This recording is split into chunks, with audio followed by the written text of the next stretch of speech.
सम्यक India TV.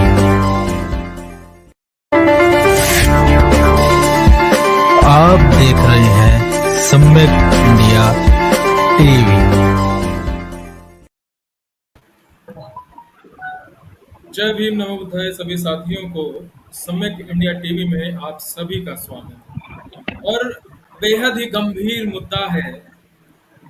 आज भारत में जब लोग चंद्रयान पे हमारे जो साइंटिस्ट हैं पहुंच गए हैं, तो वहीं एक बहुत गंभीर मुद्दा, जैसा कि आपने टाइटल में और थंबनेल में देखा होगा, संविधान को बदलने की बात हो रही है कि नया संविधान लाया जाए। संविधान पुराना हो गया है, तो संविधान नया लाया जाए और उसको लेकर काफी वाद विवाद और गंभीर चर्चाएं और लोगों का कहीं ना कहीं विरोध शुरू हो गया है। और आज हमारे साथ समाज के जाने माने सामाजिक चिंतक बुद्धिजीवी हमारे साथ आदरणीय सतीश बौद्ध जी फिर से मौजूद हैं। सतीश बौद्ध जी, सबसे पहले तो स्वागत करते हैं सम्यक इंडिया टीवी में आपका। जय भीम नमो बुद्धाय। जय भीम नमो बुद्धाय। सर, क्या कहना चाहेंगे? आज चर्चा जो है हमारी इस पे है कि जो संविधान बदलने की बात लोग कर रहे हैं, और सबसे बड़ी बात जिसको संविधान बदलने की बात जहां से शुरू हुई वो प्रधानमंत्री के आर्थिक सलाहकार चेयरमैन है। क्या कहेंगे आप इस पे? सबसे पहले तो मैं धन्यवाद देना चाहता हूं सम्यक इंडिया टीवी का कि उन्होंने इस बड़े ही गंभीर मुद्दे पर जो चिंतन करने का जो आज कार्य कर रहे हैं, जो सराहनीय कार्य आप कर रहे हैं, उसके लिए आप साधुवाद के पात्र हैं। और मेरी मंगल कामनाएं हैं कि आप इस क्षेत्र में विभिन्न ऊंचाइयों को पार करें, शीर्ष तक पहुंचें, समाज को इसी तरह से जागरूक करते रहें और विभिन्न समाज में जो बुद्धिजीवी हैं उनके विचारों से समाज को आप समय समय पर लाभान्वित करवाते रहें। ऐसी मेरी मंगल कामनाएं हैं आपके लिए। अब बात आती है सवाल के ऊपर कि ये जो लोग हैं कि भारत के संविधान को बदलने की जो बातें कर रहे हैं, ये असल में वास्तव में गंभीर मुद्दा है। इसको हम सभी को बड़े गंभीर रूप से ले लेना चाहिए, क्योंकि ये व्यक्ति कोई साधारण व्यक्ति नहीं है। हमारे प्रधानमंत्री के जो आर्थिक सलाहकार परिषद है, उस आर्थिक सलाहकार परिषद के वो चेयरमैन हैं। तो एक बहुत बड़ा पद है और उन्हें अपने पद की गरिमा रखनी चाहिए, लेकिन उन्होंने ऐसा नहीं किया। उन्होंने जिन शब्दों का इस्तेमाल किया है वो शब्द केवल और केवल माननीय विवेक देवराय जी के नहीं हो सकते। इन शब्दों के पीछे एक बड़ी ही गंभीर और सोची समझी राजनीति मुझे स्पष्ट दिखाई पड़ती है। भारत में अज़ल से ही, जब से भारत को लोकतांत्रिक और गणतांत्रिक व्यवस्था देने के लिए बाबा साहब डॉक्टर भीमराव अंबेडकर जी ने भारत को संविधान दिया, तब से ही भारत में विघटनकारी शक्तियां पूरी तरह से अपनी ताकत लगा करके संविधान में जो विभिन्न अनुच्छेद हैं उनको आज तक लागू नहीं होने दिया। कई बार तो मुझे ऐसा लगता है कि हमारा जो संविधान है वो अभी पूरी तरह से लागू ही नहीं हुआ। जी, बिल्कुल सही कह सकते। और जो शोषित पीड़ित दबे कुचले समाज के, बहुजन समाज के जो लोग हैं, वो अभी तक इस संविधान का पूर्ण रूप से लाभ भी नहीं उठा पाए थे। मनुवादी ताकतें सिंडिकेट बन बैठी हैं और वही मनुवादी शक्तियां आज फिर से सक्रिय हो रही हैं, क्योंकि राजनीतिक रूप से वो मजबूत हैं, इसलिए वो इस तरह के शब्दों का इस्तेमाल कर रहे हैं। मैं आपको बताना चाहता हूं, माननीय विवेक देवराय इस हैसियत में ही नहीं है कि वो संविधान को बदलने की बात करें, क्योंकि वो प्रधानमंत्री के आर्थिक सलाहकार परिषद के चेयरपर्सन है। तो मैं ये कहना चाहता हूं, प्रधानमंत्री को आर्थिक सलाह क्यों नहीं देते हैं वो? क्या उन्हें भारत में व्याप्त महंगाई, जहां 250 रुपए किलो टमाटर बेचा जा रहा है, वो दिखाई नहीं देता? क्या वो जी, उनकी आर्थिक सलाह के दायरे में नहीं आता है? क्या बिल्कुल। इस देश में बढ़ता हुआ एनपीए, नॉन परफॉर्मिंग एसेट्स, उन्हें दिखाई नहीं पड़ रहा है?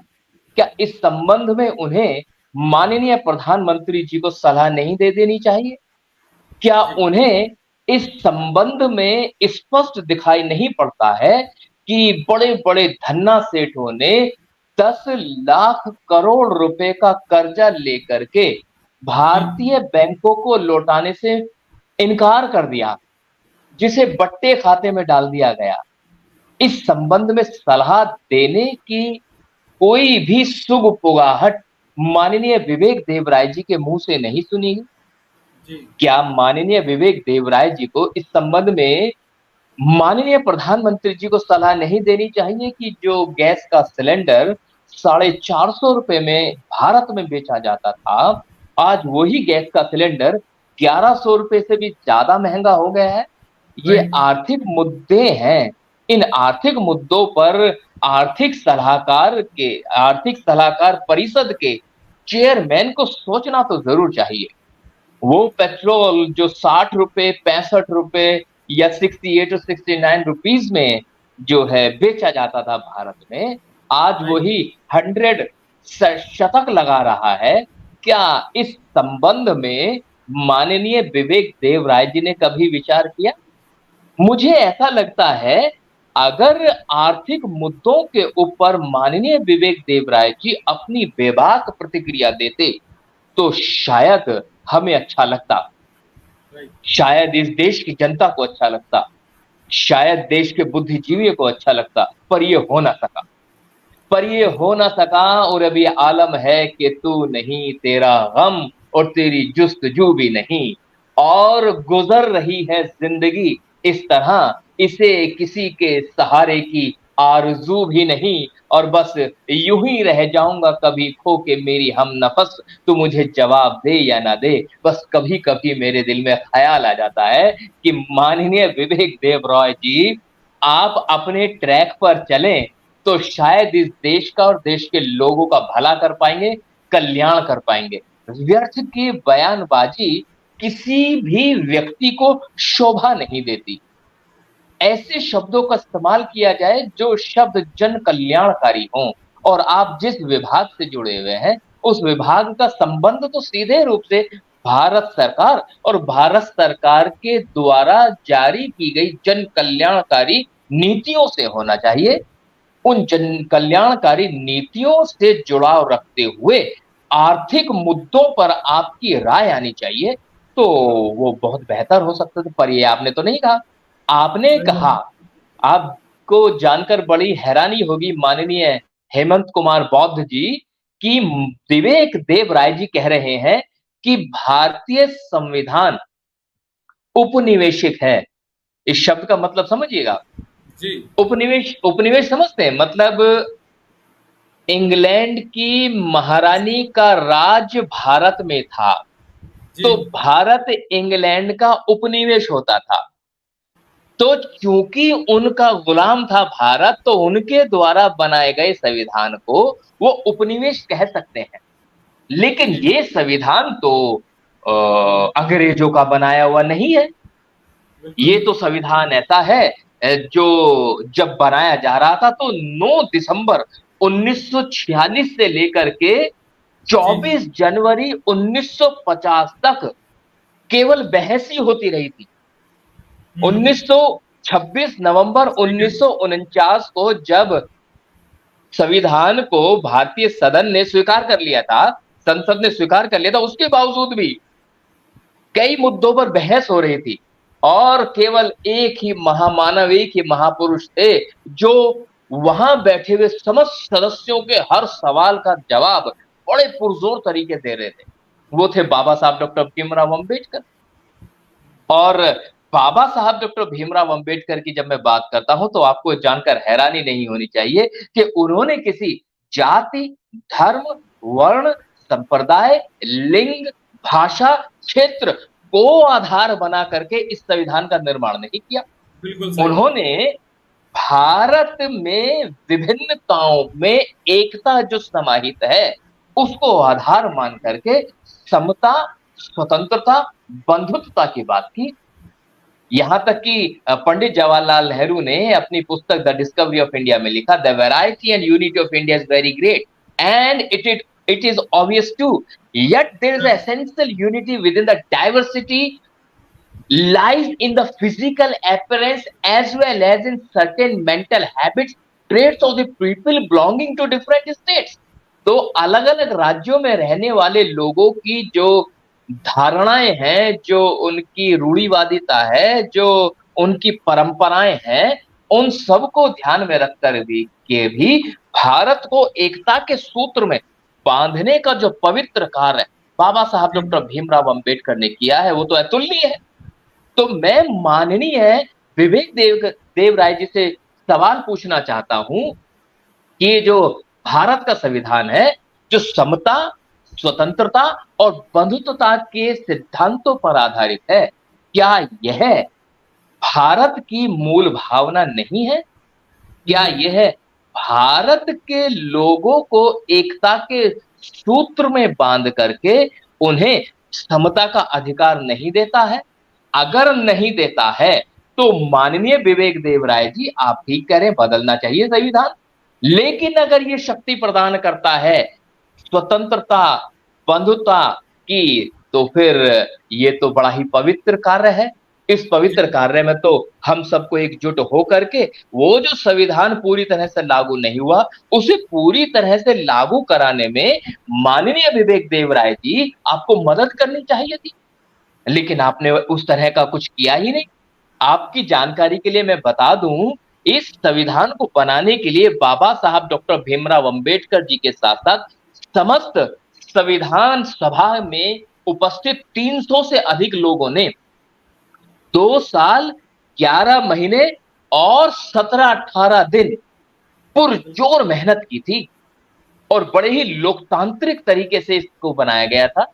विभिन्न अलग अलग मुद्दों पर अलग अलग समितियां बनाई गई थी और उन समितियों में लोगों के जो सुझाव थे, उन सुझावों पर बदस्तूर बहस की गई थी।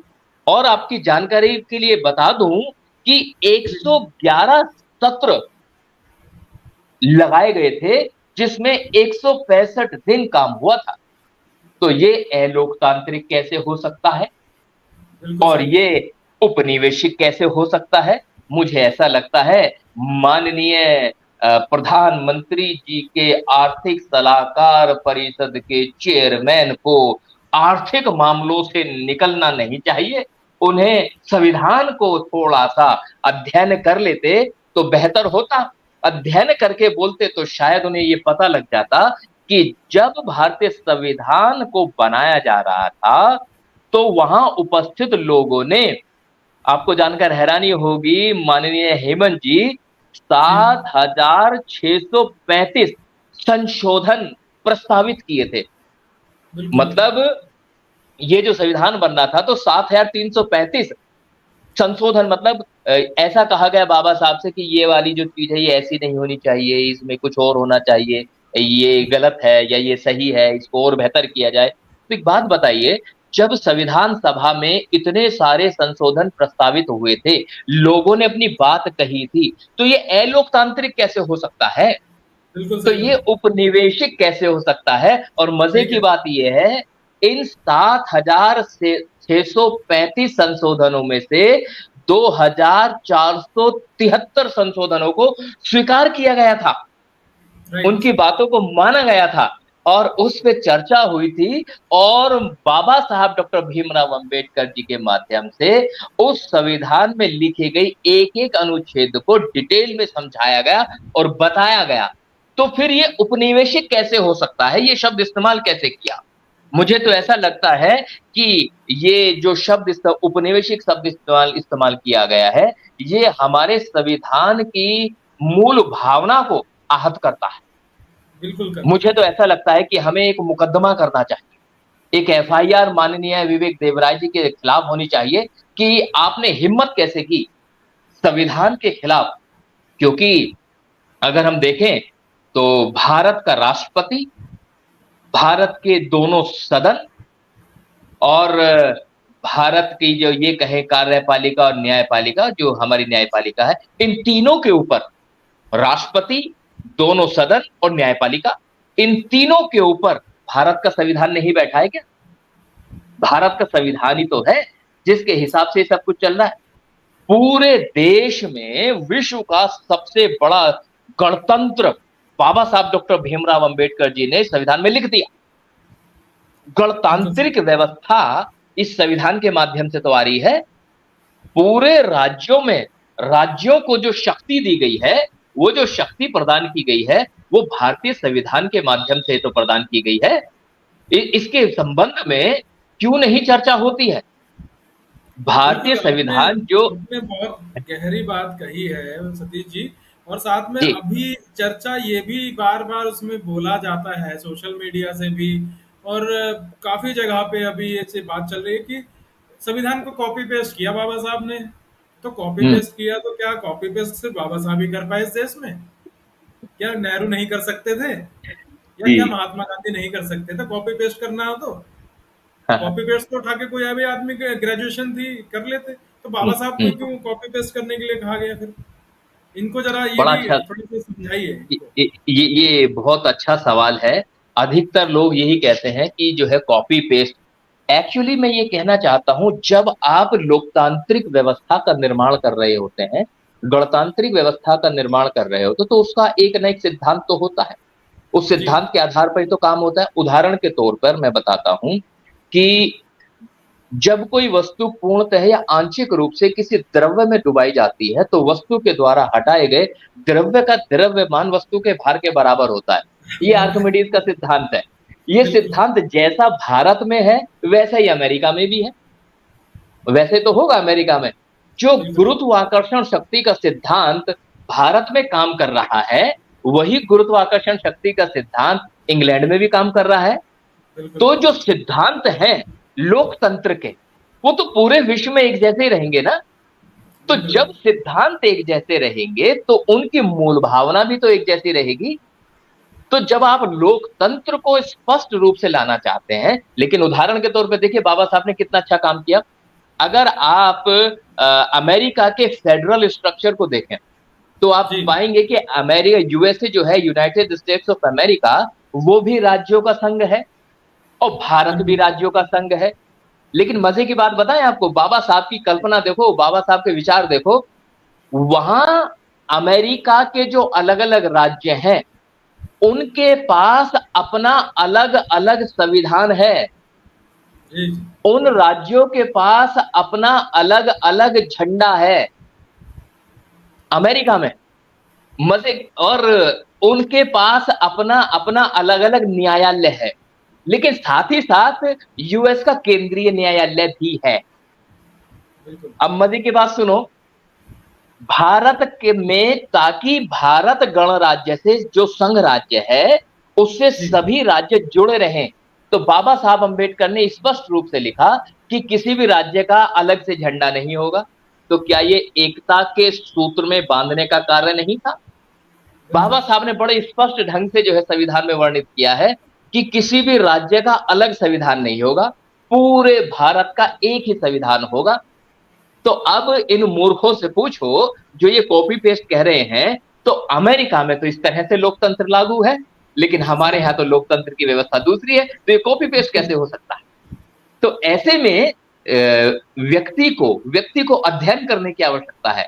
इवन बिल्कुल इवन किसी भी एक देश में कोई एक अच्छी जो है प्रणाली का इस्तेमाल किया जा रहा है, या किसी एक उदाहरण के रूप में जब आप इंडस्ट्रियल वर्ल्ड में जाते हैं, कॉर्पोरेट वर्ल्ड में जाते हैं, तो एक वर्ड आता है 7S। तो ये एक सिद्धांत है, काइजन कहते हैं इसे। ये जापानियों ने उसको जो है डेवलप किया था, लेकिन आज पूरी दुनिया उसका अनुसरण कर रही है। तो जो अच्छी चीज है उसका तो अनुसरण करने में क्या आपत्ति है? जैसे इकिगाई जापानियों ने डेवलप किया, आज वो पूरी दुनिया में उसका इस्तेमाल किया जा रहा है। बिल्कुल जैसे जो इलेक्ट्रिक कार्स हैं, जो उनकी जो टेक्नोलॉजी है वो टेस्ला के माध्यम से दुनिया में आई। आज जी, उस टेक्नोलॉजी को टेस्ला के नाम माध्यम से पूरी दुनिया में इस्तेमाल किया जाए तो क्या आपत्ति है? अगर बिल्कुल सही। कहीं पर कोई एक अच्छा सिद्धांत या प्रणाली कार्यरत है और उसके बेहतर परिणाम आ रहे हैं, तो उसे अगर आप अपने यहाँ इस्तेमाल करते हैं, तो मुझे नहीं लगता उसमें कोई आपत्ति है। इसको कॉपी पेस्ट नहीं कहते।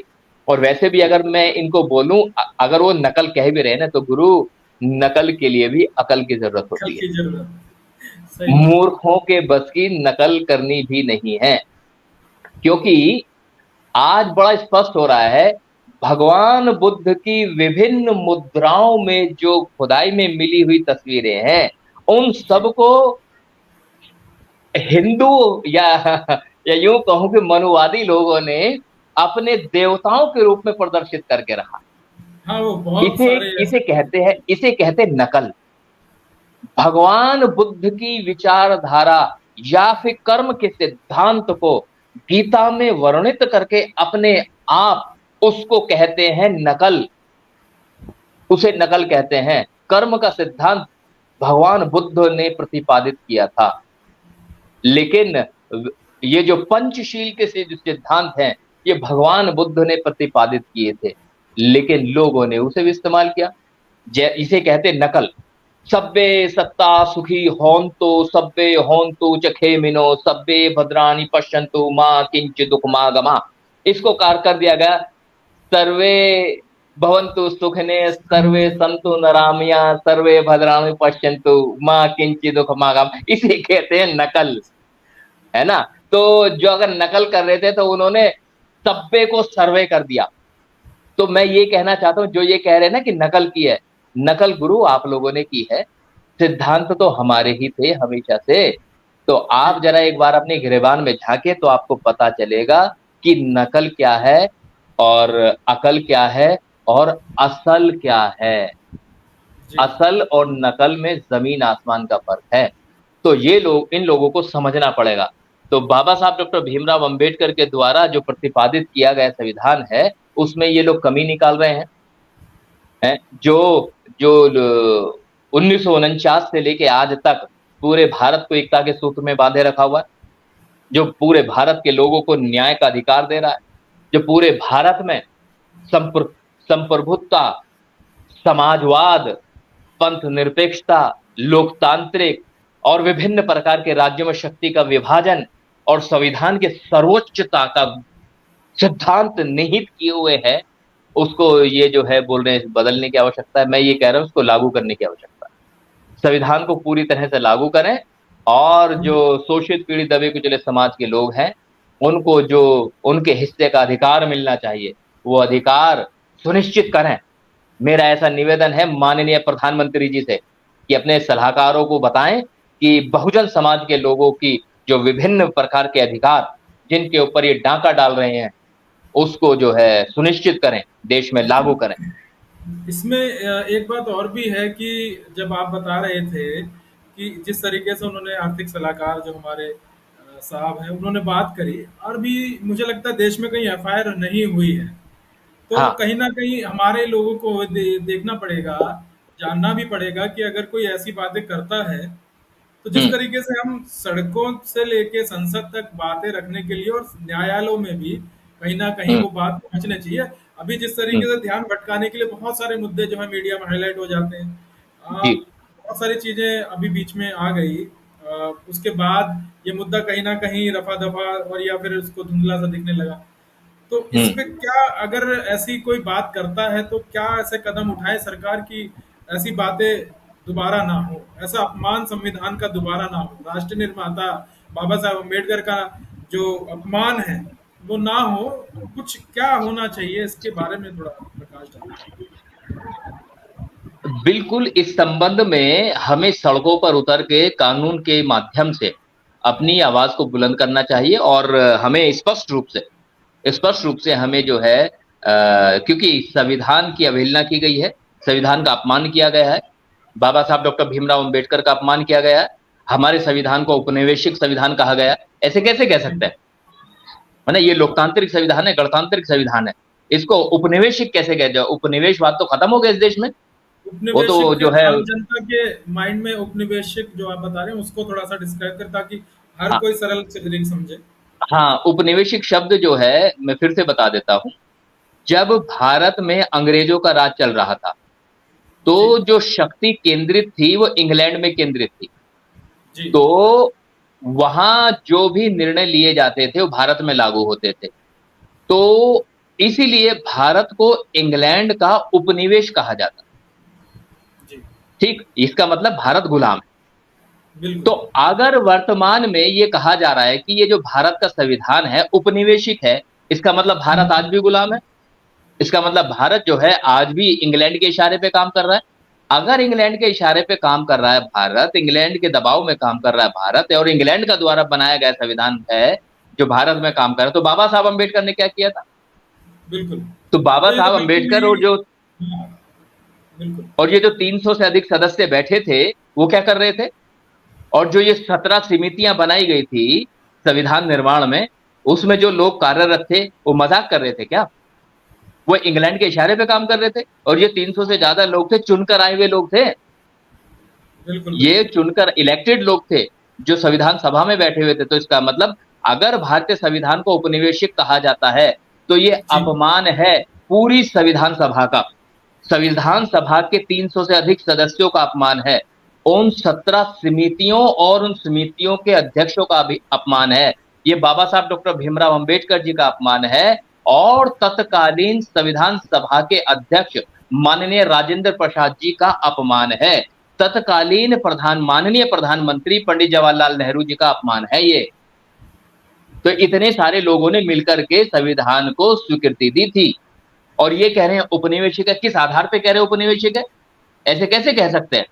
मुझे तो लेकिन हालांकि कुछ एक राजनीतिक मजबूरी है हमारी, अदरवाइज मुझे तो ऐसा लग रहा है कि ये काम मुझे ही कर देना चाहिए था, एफआईआर कर देनी चाहिए थी। कैसे कह सकते हैं उपनिवेशिक संविधान? नहीं, कमाल की बात ये भी है सतीश जी, कि इसकी इतनी बड़ी बात की चर्चा मीडिया में नहीं है, कोई डिबेट नहीं है इसको लेके कि हाँ, संविधान का इसको अपमान लेके कोई किया, डिबेट। राष्ट्र निर्माता बाबा साहब अम्बेडकर का हाँ जो है उन्होंने अपमान किया। आप बता रहे हैं राजेंद्र प्रसाद जो पहले राष्ट्रपति थे उन्होंने स्वीकार किया, पंडित नेहरू, हाँ इन सब का अपमान ही एक तरीके से। हाँ। तो ये सारा जो अपमान हो रहा है, मतलब संविधान का अपमान, भारत का अपमान। बिल्कुल। भारत का अपमान, तो ये तो राष्ट्रद्रोह है। ये तो राष्ट्रद्रोह है। ये तो तो देशद्रोही क्या गोदी मीडिया के कार्यप्रणाली है। लिए ये मुद्दा नहीं है क्या? ये गोदी मुद्दा ही मीडिया नहीं के है लिए उनके ये लिए।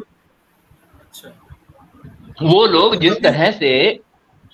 जिस तरह से वो लोग इवन कई बार, एक दो बार नहीं, बीजेपी के नेताओं ने पहले भी कई बार भारत के प्रियम्बल, संविधान के प्रियम्बल को बदलने की बात कही थी। वो कभी कह रहे थे उसमें जो पंथ निरपेक्ष शब्द है उसको हटा देना चाहिए, है ना। तो इस तरह की बातें कर रहे थे। तो पहले दबे शब्दों में बातें करते थे, पिछले दरवाजे से, चोर दरवाजे से बात करते थे, लेकिन अब तो खुले रूप से बात कर रहे हैं। मुझे तो ऐसा लग रहा है ये टेस्टिंग है। ये आरएसएस और उनके जो संगठन हैं, उन लोगों की टेस्टिंग है कि एक काम करो, जरा चुपके से कह के तो देखो, देखें देश में क्या प्रतिक्रिया आती है। तो ये लोग तो चेक कर रहे थे, मुझे ऐसा लग रहा है। मुझे ऐसा लग रहा है कि चेक करने पे करंट लगा देना चाहिए इनको। हम्म। जो साथी लाइव जुड़ रहे हैं मेरी बात को ध्यान से सुने, अगर हो सके तो मुकदमा डालो इनके ऊपर, एफआईआर करो। जब राहुल गांधी को एक जो है मुकदमे में फंसाया जा सकता है, जी इन्हें क्यों नहीं? इन्हें क्यों बिल्कुल नहीं? बिल्कुल। और ये तो अपमान कर रहे हैं हमारे संविधान का। हमारे संविधान का अपमान कर रहे हैं, हमारे बाप का अपमान कर रहे हैं, हमारे पूरे देश का अपमान कर रहे हैं। राष्ट्रद्रोही गतिविधि है ये। लेकिन अभी वह मतलब आश्चर्य की बात यह है कि आज हम अपने बहुजन मीडिया के माध्यम से इस बात को रख रहे हैं। गोदी मीडिया का इसमें कोई रोल नहीं कि उसको बात को, इतनी बड़ी बात को और इतने बड़े अपमान को, इस देश के अपमान को उन्होंने जो है कोई मुद्दा ही नहीं समझा। और इस तरह की बातें उसके बाद अभी तक एक एफआईआर नहीं हो पाई है। ये भी बड़ी चिंता का विषय है, क्योंकि हमारे लोगों को जागना पड़ेगा। और बिल्कुल। जितने भी लोग लाइव जुड़े, आपने कहा कि एफआईआर की भी जरूरत है, क्योंकि ये हाँ। लोग बार बार आएंगे, अपमान करेंगे। तो हमें जो कलम की ताकत है, न्यायपालिका की ताकत बाबा साहब ने दिया है, उसका इस्तेमाल भी बहुत अच्छे से करना पड़ेगा। जी हाँ, निश्चित रूप से करना चाहिए। इवन अभी चाहते क्या हैं की हुआ, जरूरत नहीं है। ये जो गोदी मीडिया है, ये बीजेपी आरएसएस के जो गुर्गे हैं उनके इशारों पे जो काम करने वाला मीडिया है। अभी टीवी पर एक डिबेट आ रही थी, उसमें चौधरी करके कोई है पत्रकार, वो टीवी पे एंकर है, और उसके सामने बैठी हुई थी स्मृति ईरानी। ना जाने कैसे बिल्ली के भागो छीका फूट गया। वो आदमी जो पिछले साल से मोदी मोदी रट रहा था, वो आदमी जो केवल बीजेपी के भजन गाता था, वो आदमी जो केवल मनुवादी शक्तियों को दिमाग में रखते हुए मनुवादी शूल अपने मुंह से निकालता था, उस आदमी ने बड़ा ही विचित्र सवाल पूछ लिया। उसने पूछा टमाटर 250 रुपए किलो हो गए। तो इस बात पर माननीय स्मृति ईरानी जी भड़क गई और उन्होंने कहा, तुम इस तरह के सवाल पूछ रहे हो, अगर मैंने ये सवाल पूछ लिया कि आप जेल में थे, क्यों थे, तो आपका क्या होगा? तो आप समझ पा रहे हैं, इस बात से स्पष्ट होता है कि इनकी दादागिरी कितनी जबरदस्त चल रही है। बिल्कुल इन सही बात। लोगों के जो नेता हैं संसद में स्पष्ट रूप से कहते हैं, कहीं ऐसा ना हो तुम्हारे घर पर ईडी आ जाए। ये लोग तो इस तरह के हैं, चलती हुई सरकारों के एमएलए को खरीद लेते हैं, चलती हुई सरकारों को गिरा देते हैं। ये बिल्कुल लोग तो ऐसे लोग हैं जो बनी बनाई पार्टियों को दो फाड़ कर देते हैं, ईडी का डर दिखा करके, और जो है लालच, धन का लालच दे करके, या फिर किसी केस में मुकदमे में फंसाने का मामला दे करके ये तो फंसा देते हैं, पूरी की पूरी बिल्कुल पार्टी तोड़ देते हैं। उदाहरण के तौर पर शिवसेना है, अच्छी खासी सरकार चल रही थी, उस सरकार में शिवसेना के दो हिस्से कर दिए इन लोगों ने। फिर जी। दूसरा जो है, इन्होंने एनसीपी के ऊपर भी ऐसे ही किया। इन्होंने कर्नाटक की चलती हुई सरकार गिरा दी थी, इन्होंने बिहार की चलती हुई सरकार गिरा दी थी, इन्होंने मध्य प्रदेश की चलती हुई सरकार गिरा दी थी। ये तो गुंडे हैं। ये लोग तो जो है इस तरह की जो हरकतें कर रहे हैं, साम दाम दंड भेद इसी को तो कहते हैं। तो वो तो अपनी नीति और सिद्धांतों पर पूरी तरह से कार्य कर रहे हैं। मेरा निवेदन है बहुजन समाज के लोगों से, जब वो अपने सिद्धांतों को नहीं छोड़ रहे हैं, तो हम अपने महापुरुषों के सिद्धांतों को कैसे छोड़ सकते हैं? आप लोगों को जागना पड़ेगा, हिम्मत दिखानी पड़ेगी, सड़कों पे आना पड़ेगा, और बहन कुमारी मायावती जी के नेतृत्व में नीले झंडे को हमें जो है पुनः पूरे भारतवर्ष में स्थापित करना पड़ेगा। तब जाके आप संविधान को बचा पाओगे। संविधान को बचाने का केवल एक ही माध्यम बाकी बचा है। अब हमें आवश्यकता है केंद्र में बहन कुमारी मायावती जैसा नेतृत्व, जो सशक्त है, दूरगामी है, सुदृढ़ है, जिसमें निर्णय लेने की क्षमता है। ऐसे नेतृत्व की आवश्यकता है, और वो नेतृत्व आपके पास है।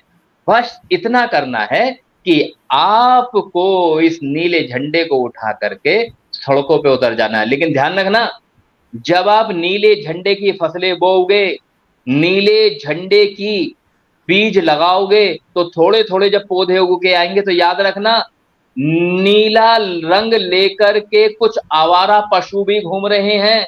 कहीं ऐसा ना हो बहुजन समाज के छोटे छोटे पौधों को वो आवारा पशु खा जाएं, क्योंकि वो आवारा पशु भी नीले रंग के ही हैं।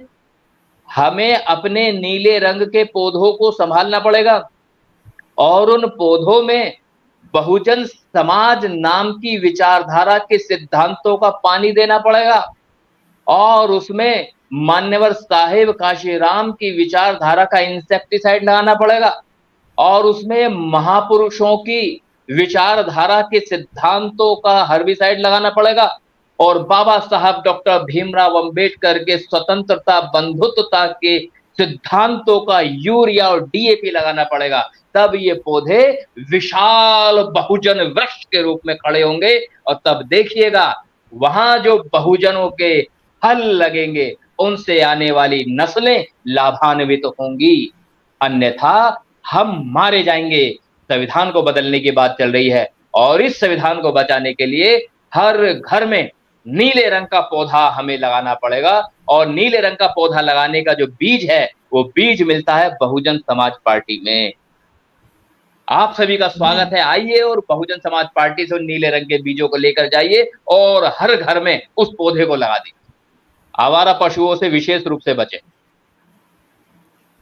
चलिए, जी, बहुत आपने गहन चर्चा की और काफ़ी लोग जुड़े हुए हैं, इस समय लाइव हैं। तो सभी दर्शकों का मैं धन्यवाद करता हूँ और आपका भी बहुत धन्यवाद, साधुवाद सतीश बौद्ध जी। आपने जिस बहुत तरीके बहुत से साधुवाद। चर्चा की, बहुत जब आप चर्चा करते हैं तो बहुत डीप स्टडी के साथ, तथ्यों के साथ आप आते हैं और लोगों को बात बताते हैं। कोई ऐसी बातें नहीं होती कि जो असंवैधानिक हो, संवैधानिक तरीके से अपनी बात रखते हैं। और जिस तरीके से आपने बताया, आपका बहुत साधुवाद, दर्शकों का भी साधुवाद जो भी कमेंट कर रहे हैं। और वीडियो बहुत इम्पोर्टेंट है, टॉपिक बहुत इम्पोर्टेंट है। संविधान को बचाना है तो इस तरह की जानकारी और इस तरह की वीडियो को जन जन तक पहुंचाना है। तो आप इस वीडियो को शेयर करिए जितना हो सके, वीडियो लाइक कीजिए, अपने अमूल्य कमेंट कीजिए, ताकि हमारे बहुजन समाज की जो ताकत है उसका पता चले कि कितने लोग चाहते हैं इस संविधान को, राष्ट्र निर्माता को, बाबा साहब अम्बेडकर को। और हमारे सतीश बौद्ध जी जो बीच बीच में आके हम ही सभी का, बहुजन समाज का मार्गदर्शन करते हैं। तो आप सभी को बहुत धन्यवाद। और अगली चर्चा में फिर से जल्दी मौजूद होंगे हम आप लोगों के बीच में। तो इस चर्चा को यहीं समाप्त करते हैं और चर्चाओं के साथ फिर से मौजूद होंगे। सभी को नमो बुद्धाय, जय भीम। नमो बुद्धाय, जय हिंद। बहुत बहुत साधुवाद।